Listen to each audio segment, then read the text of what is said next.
नमस्कार, FM news देख रहे हैं आप। मैं हूं आपके साथ प्रतीक्षा चहल और खबरों की शुरुआत करेंगे यूपी विधानसभा चुनाव को लेकर। यूपी विधानसभा चुनाव के 5वें चरण के लिए राजनीतिक दलों ने पूरी ताकत झोंक दी है। 5वें चरण के लिए यूपी में प्रधानमंत्री मोदी प्रयागराज और अमेठी में जनसभा को संबोधित करेंगे। इसके अलावा प्रधानमंत्री मोदी अमेठी, सुल्तानपुर की 9 सीटों और रायबरेली की सलोन विधानसभा के लिए जनसभा करेंगे। इसके अलावा सीएम योगी आदित्यनाथ बाराबंकी, बहराइच, श्रावस्ती और अयोध्या के प्रवास पर रहेंगे, जहां कई जनसभाओं को संबोधित करेंगे। तो वहीं गृह मंत्री अमित शाह बस्ती और बहराइच में जनसभा को संबोधित करेंगे। बीजेपी के पूर्व राष्ट्रीय अध्यक्ष और केंद्रीय गृह और सहकारिता मंत्री अमित शाह गुरुवार को यूपी के प्रवास पर रहेंगे। तो वहीं विपक्षी दल भी पूरे जोरों शोर से चुनाव प्रचार में जुटे हुए हैं। बता दें, समाजवादी पार्टी के राष्ट्रीय अध्यक्ष अखिलेश यादव प्रयागराज और प्रतापगढ़ के दौरे पर रहेंगे। अखिलेश यादव हंडिया विधानसभा के लिए पॉलिटेक्निक मैदान में एक जनसभा को संबोधित करेंगे और कांग्रेस महासचिव प्रियंका गांधी भी गोंडा और बाराबंकी के दौरे पर तनुज पुनिया के समर्थन में जनसभा को संबोधित करेंगे। वहीं उनका बाराबंकी में डोर टू डोर अभियान भी रहेगा और इसके साथ सिद्धार्थनगर के डुमरियागंज और प्रयागराज के कोराव में आदित्य ठाकरे एक जनसभा को संबोधित करेंगे। इतना ही नहीं, बसपा सुप्रीमो और पूर्व मुख्यमंत्री मायावती शहर के राजकीय इंटर कॉलेज में मैदान में जनसभा को भी संबोधित करेंगी। तो ये कह सकते हैं कि आज पूरा दिन सियासी जो गर्माहट है उससे भरा रहेगा। तो इसी बीच में ज्यादा चर्चा के लिए स्थानीय संपादक विष्णु मोहन हमारे साथ यहाँ पर जुड़ गए हैं। विष्णु जी, जिस तरीके से आज के दिन को देखा जाए, लगातार जिस तरीके से जनसभाओं का दौर रहेगा, तमाम पार्टियों के बड़े चेहरे यूपी में अपना पूरा दाव लगाने के लिए जो है जनता के बीच में पहुंचेंगे, किस तरह से देखेंगे आज के पूरे दिन को? पूर्वांचल पर फोकस है।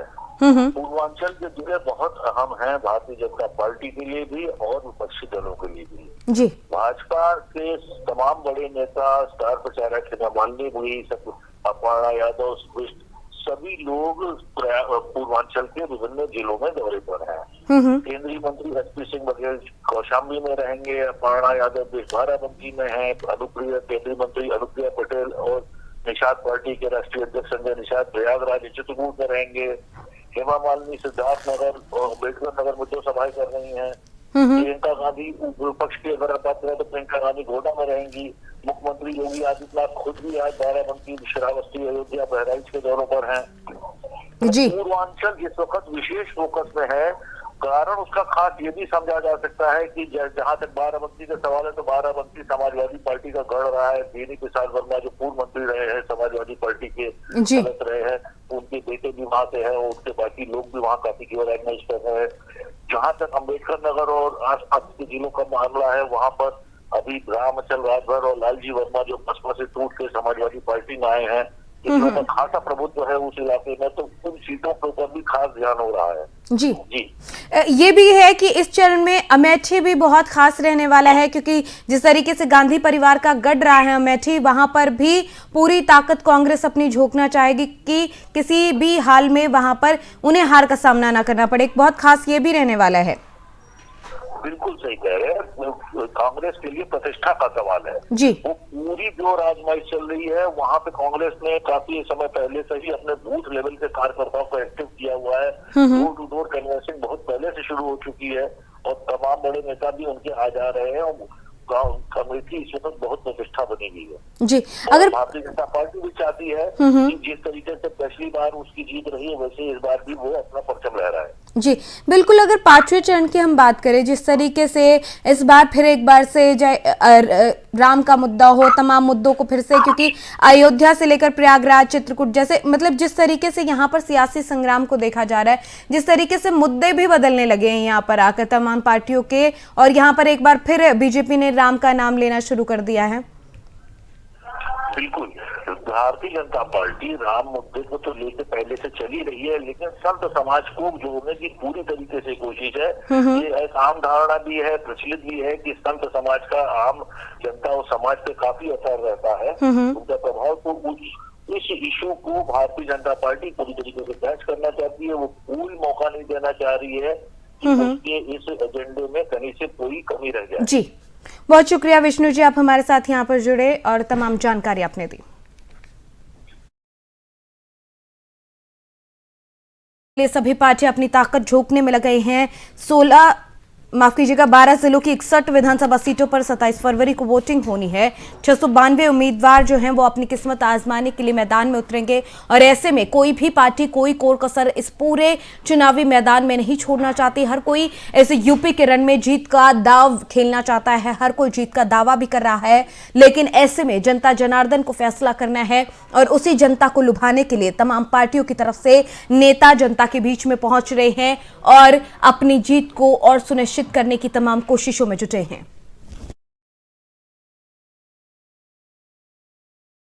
यूपी विधानसभा चुनाव के चौथे चरण में 9 जिलों की 59 सीटों पर मतदान खत्म हो चुका है। चुनाव आयोग के आंकड़ों के मुताबिक 59.12% वोटिंग हुई। सबसे ज्यादा लखीमपुर खीरी में 65.54% मतदान हुआ है। वहीं लखनऊ जिले में सबसे कम 55.92% मतदान हुआ। 2017 में इन 59 सीटों पर 62.69% वोट पड़े थे। दूसरे जिले नंबर पर पीलीभीत जिला रहा, जहां पर 61.42% मतदाताओं ने वोट डाला।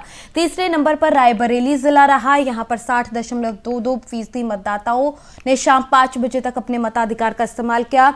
जिन 59 सीटों पर मतदान हुआ उनमें सीतापुर जिले की महुमाबाद सीट पर सबसे ज्यादा 72.141% मतदान हुआ। वहीं लखनऊ जिले की लखनऊ कैंट सीट पर सबसे कम 50.89% मतदान हुआ। तो 9 जिलों की 59 सीटों पर मतदान हुआ और ऐसे में सबसे ज्यादा बाजी मारी है लखीमपुर खीरी में, जहां पर सबसे ज्यादा मतदान का फीसद रहा। यह भी देखा जा रहा है कि आखिर लखीमपुरी में ये जो ज्यादा प्रतिशत रहा है वो कहीं बीजेपी को नुकसान ना पहुंचाए, क्योंकि लखीमपुर खीरी में जिस तरीके से पिछले चुनाव में बीजेपी का वर्चस्व रहा था, क्या ये ज्यादा प्रतिशत उनके लिए नुकसानदायक साबित हो सकता है। वहीं अगर बात करें दूसरी जगह पीलीभीत है, पीलीभीत में भी कुछ इसी तरीके का अंदेशा लगाया जा सकता है। तीसरे नंबर पर रायबरेली रहा, जो कि सोनिया गांधी का संसदीय क्षेत्र रहा है और वहां पर कांग्रेस की एक अच्छी पकड़ रही है। तो ऐसे में वहां पर किस तरीके से मतदान का असर रहेगा वो 10 मार्च को आने वाले रिजल्ट की घड़ी में पता ही चल जाएगा, लेकिन फिलहाल तमाम तरह की अटकलें लगाई जा रही हैं। उत्तर प्रदेश की योगी सरकार पुरोहितों और बुजुर्ग संतों के हित में बड़ा कदम उठाएगी। सरकार प्रदेश में पुरोहित कल्याण बोर्ड गठित करेगी। मुख्यमंत्री योगी आदित्यनाथ ने ट्वीट के माध्यम से ये जानकारी दी। उन्होंने ट्वीट में यह भी कहा कि हम संस्कृत के हर विद्यालय में पढ़ने वाले छात्रों के लिए विशेष छात्रवृत्ति की व्यवस्था करने जा रहे हैं। कथा व्यास शास्त्री शिवाकांत महाराज ने बीते दिनों मुख्यमंत्री योगी आदित्यनाथ से मुलाकात कर पुजारियों पुरोहितों के हित में उनके सामने ये मांगे रखी थी। मुख्यमंत्री की ओर से मांगों को स्वीकार करते हुए पुरोहित कल्याण बोर्ड का गठन करने और संस्कृत विद्यालयों के छात्रों के लिए विशेष छात्रवृत्ति की घोषणा करवाने पर शिवाकांत महाराज ने मुख्यमंत्री के प्रति आभार जताया। बता दें कि मुख्यमंत्री योगी आदित्यनाथ ने बीते दिनों रायबरेली में जनसभा को संबोधित करते हुए ऐलान किया था कि चुनावी नतीजों के आने के बाद बीजेपी सरकार पुरोहित कल्याण बोर्ड का गठन करेगी। उन्होंने मंच से ऐलान किया कि संस्कृत पढ़ने वाले छात्रों को विशेष छात्रवृत्ति भी प्रदान की जाएगी। सीएम योगी आदित्यनाथ ने कहा कि ये छात्र आगे चलकर राष्ट्र और समाज निर्माण में अपना योगदान देंगे। सीएम योगी ने कहा कि बीजेपी की डबल इंजन की सरकार में खुशहाली और तरक्की के नए मौके खुले हैं। उच्च और रोजगार परक शिक्षा से प्रदेश के युवाओं के जीवन में नव प्रभात लाना डबल इंजन की बीजेपी सरकार का लक्ष्य रहा है।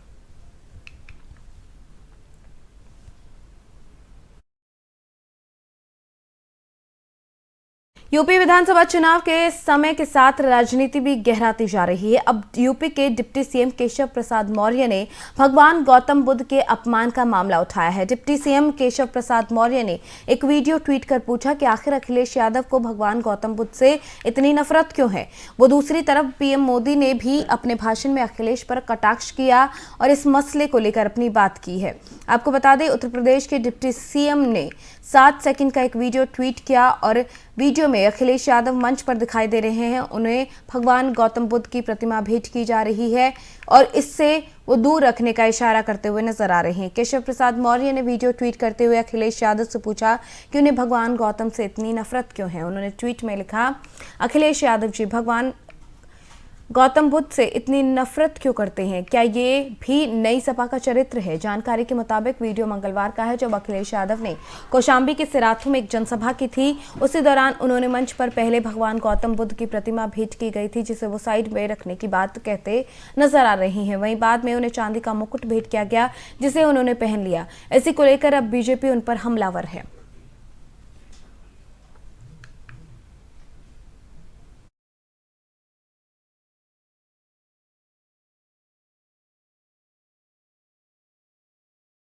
उत्तराखंड के पूर्व मुख्यमंत्री और कांग्रेस के वरिष्ठ नेता हरीश रावत ने यूपी के सीएम योगी आदित्यनाथ को तंज वाला ऑफर दिया है।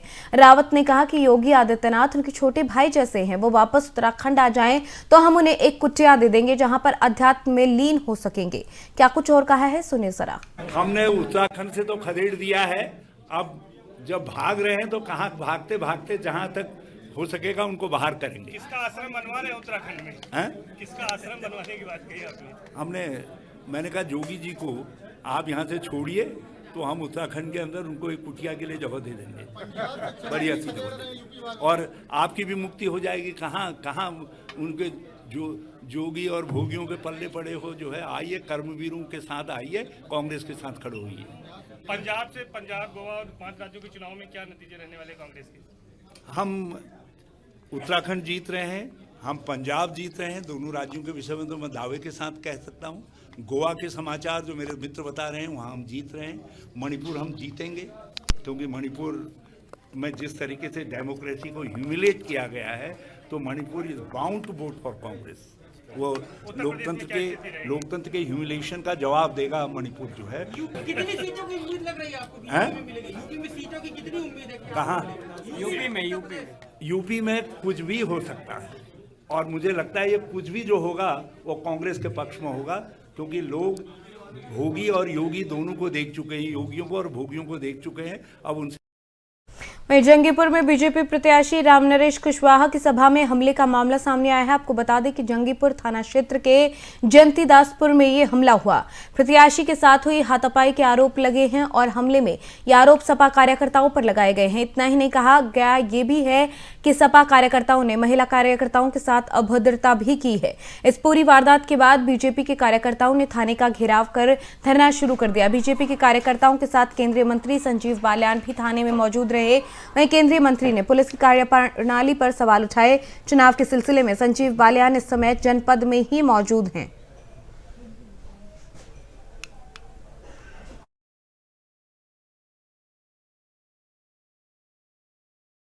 किशोरों को नशीली दवाओं के इस्तेमाल से दूर रखने के लिए नई पहल की गई है। अब यूपी की दवा की दुकानों पर सीसीटीवी कैमरे लगाए जाएंगे। समय समय पर जिले में औषधि निरीक्षकों की तरफ से मेडिकल स्टोर पर सीसीटीवी फुटेज की जांच की जाएगी। अगर बिना डॉक्टर के पर्चे के शेड्यूल H1 और X की दवाएं देता कोई मेडिकल स्टोर पकड़ा गया तो उसके विरुद्ध सख्त कार्रवाई की जाएगी। जल्द से जल्द सीसीटीवी लगाने के निर्देश दिए जाएंगे। राष्ट्रीय बाल अधिकार संरक्षण आयोग की तरफ से निर्देश में ये कदम उठाए जा रहे हैं। उत्तर प्रदेश के सभी जिलों में डीएम की अध्यक्षता में 14 सदस्यीय कमेटी का गठन किया गया है।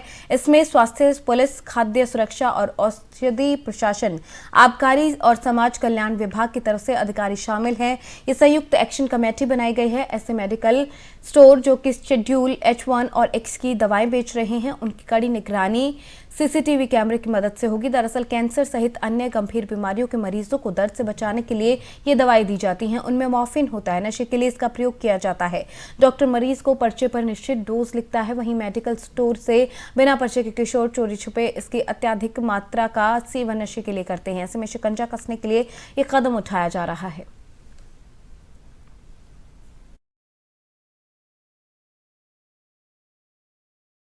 वही खबर मथुरा से, जहां मथुरा में बीती रात थाना कोतवाली क्षेत्र के राष्ट्रीय राजमार्ग स्थित दोताना गांव में असामाजिक युवकों ने सालों पुरानी मजार की दीवार समेत मजार के अंदर लगे दरवाजे को तोड़कर धार्मिक भावनाओं को भड़काने की कोशिश की है। घटना की सूचना मिलते ही मुस्लिम समाज ही नहीं बल्कि हिंदू समाज के लोग भी घटनास्थल पर पहुंचे। वहां मजार की दीवारों अंदर हुई तोड़फोड़ को देखकर लोगों में हड़कंप मच गया। इसी बीच मौके पर मौजूद लोग घटना को अंजाम देने वाले युवकों के खिलाफ कानूनी कार्रवाई की मांग करने लगे। लोगों का कहना है कि घटना को अंजाम देने वाले लोगों ने धार्मिक भावनाओं को भड़काने का काम किया है।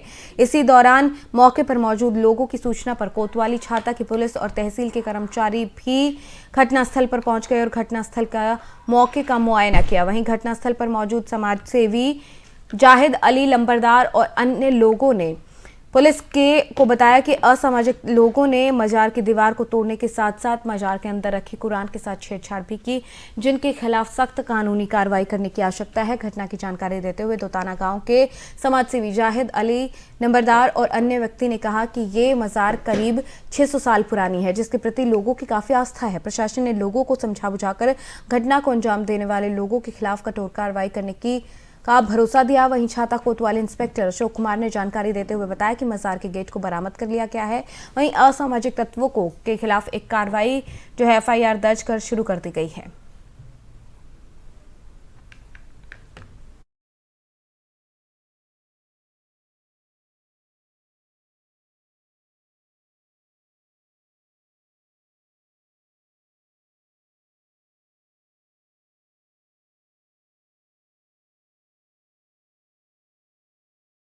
वहीं संत कबीर नगर में पीस पार्टी के राष्ट्रीय अध्यक्ष और खलीलाबाद के प्रत्याशी मोहम्मद अयूब के सामने ग्रामीणों का गुस्सा फूटा। इतना ही नहीं, मोहम्मद अयूब के सवाल पर उनके सामने ग्रामीणों ने जमकर मुर्दाबाद के नारे भी लगाए।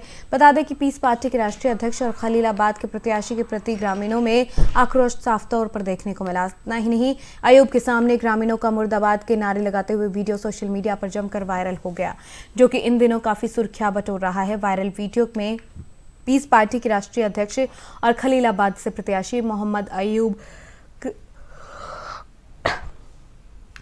ग्रामीणों को मनाते हुए नजर आ रहे हैं। तो आपको बता दें कि संत कबीरदास में खलीलाबाद के प्रत्याशी के सामने ग्रामीणों का गुस्सा फूट गया। ग्रामीणों की तरफ से यहां पर जमकर नारेबाजी की गई, मुर्दाबाद के नारे लगाए गए। आप देख सकते हैं किस तरीके से समझाने बुझाने की कोशिश लोगों की जा रही है, लेकिन ग्रामीणों में काफी रोष है, जिसके बाद वो नारेबाजी करते हुए नजर आए। खलीलाबाद के प्रत्याशी के सामने ग्रामीणों की तरफ से ये नारेबाजी की गई।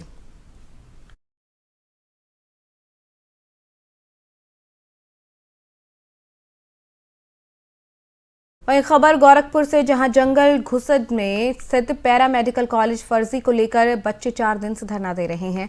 विद्यार्थियों का कहना है कोई सुनवाई नहीं हो रही। बता दें कि गोरखपुर के पिपराइच थाना क्षेत्र के राज नर्सिंग और पैरा मेडिकल कॉलेज के स्टूडेंट ने कॉलेज के फर्जी होने समेत कई गंभीर आरोप लगाए। दिन भर कॉलेज के बाहर धरना प्रदर्शन और चक्का जाम कर छात्र छात्राओं ने अपना विरोध दर्ज करवाया। जब देर शाम तक बात नहीं बनी तो वहां मौजूद एक छात्र ने खुद को पेट्रोल डालकर आत्मदाह की कोशिश तक कर दी। वहीं मौके पर मौजूद पुलिस ने उसको सुरक्षित बचा लिया और मामले की जांच में जुट गई है।